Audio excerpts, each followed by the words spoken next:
Nabila, nice to have you back on Al Jazeera again. Of course, we're looking now at demonstrations in Algeria.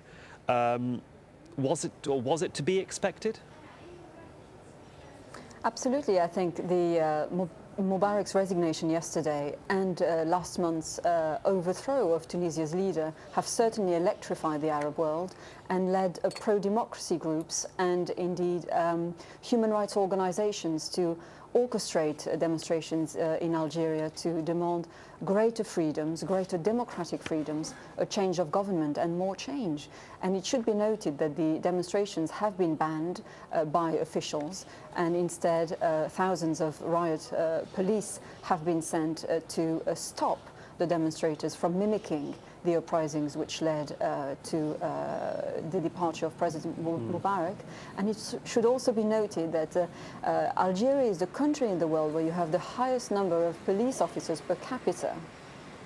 Well, of course, the government itself had said after previous demonstrations in January that they were going to lift the state of emergency. I mean, what sort of pressure do you think President Abdel-Aziz Bouteflika is under?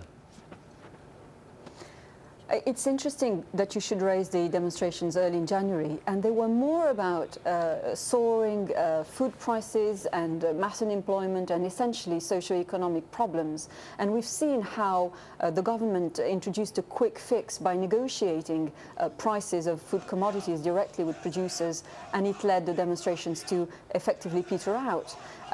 Now we've moved beyond socio-economic grievances.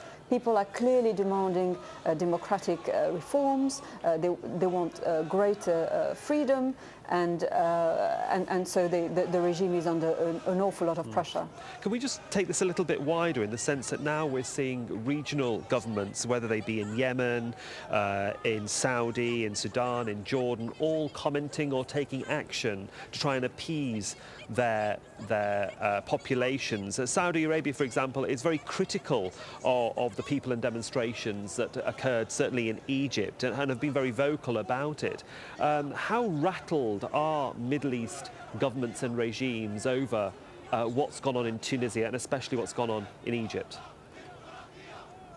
I think autocrats across the region are very worried about their own position now, having witnessed what happened in Tunisia and now in Egypt. And they have introduced preemptive measures, tokenistic measures, dare I say, to try and diffuse demonstrations from taking place or diffuse the scale of potential demonstrations in the future.